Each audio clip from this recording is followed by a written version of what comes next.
अस्सलाम वालेकुम वीवर हज़रात।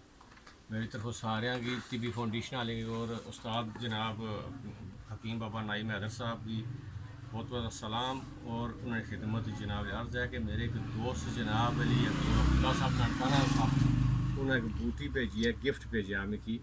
तो वो मिगी हूँ थोड़ी देर पहले गिफ्ट मसूल होया तो मैं जनाब सारे वीवर्स की इसने मतलब दसिया जाए कि यह है लानी बूटी।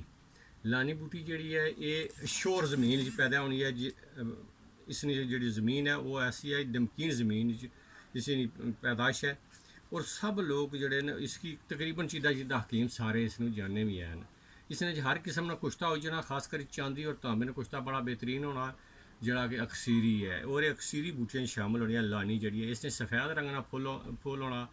और हर यानी जो कुश्ता जात बनने तकरीबन अक्सीरी कुश्ता जात बनने जोड़े तकरीबन सारिया बीमारियों का इलाज होने जिन्हें काया कलब कुश्ता जात आखने।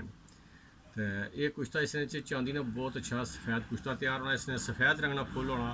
तो वो इस वे ख़त्म हो गया क्योंकि ये 2 दिन मुसाफर तो बाद असें मिली है। छोटे छोटे फुल होने इस नहीं मशाबा बिल्कुल सेम जी है। मैं एक वीडियो अगे जी वो लाई सी इसने जिसने ची फरारी बूटी जी है उस नाल मिलनी जुलनी है। तो लेकिन इसका ना ये जायका जड़ा है इसका बिल्कुल एक खट्टा है, यानी नमकीन है, खट्टा सॉरी नमकीन जायका इसका शोर है। तो इसने तकरीबन खुशबूदार है और मैं खोलिए तो सारे एरिए जिसकी खुशबू फैल के बड़ी बीनमी जी खुशबू होनी है इसकी। तो बहुत आला किस्म की चीज़ है।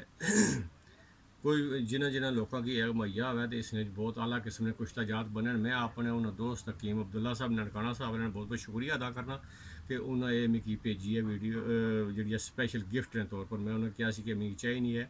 तो इसका नाम है लानी बूटी। एक तो होनी है कि लाना बूटी होनी है जी उस जिसने खार बनना है, इसी लाना खार भी आखना है लेकिन वो नहीं, ये लानी बूटी है।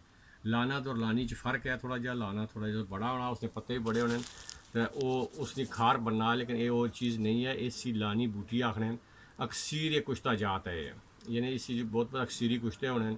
और समझ बूझ नाल जिहड़े लोग काम कर सन इसने जो बहुत बड़ा फ़ायदा ले सकने।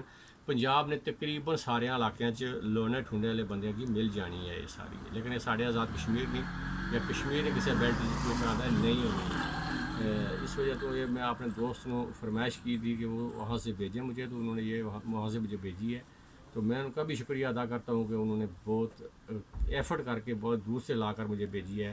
तो जिन लोगों को इसकी पहचान करनी है तो ये करीब से इसकी पहचान भी कर लें। ये बूटी है लानी बूटी। तो इसके फ़वाइद के मतलब अगर किसी दोस्त को और मज़ीद मालूमात हो तो वो भी बता सकता है। लेकिन अगर जो मेरे पास इसके वह है कि हर किस्म के कुश्ता जात जो है धातु के कुश्ते ख़ासकर इसमें बहुत अच्छे हो जाते हैं। तो वैसे गुर्दे और मसाने में जो पत्थरियाँ होती हैं उसके लिए बहुत अक्सीर भी है और बहुत सारी बीमारियों में भी इस्तेमाल होती है। तो ज़्यादा तफसीर तो इतनी है कि वीडियो बहुत लंबी हो जाती है तो वो बताने में थोड़ा टाइम भी लगता है। तो इसलिए सिर्फ इतना तारफ़ इसका है कि ये लानी बूटी और कुश्ता जात के लिए अक्सीर है। वस्सलाम वरहमतुल्लाहि वबरकातुहू।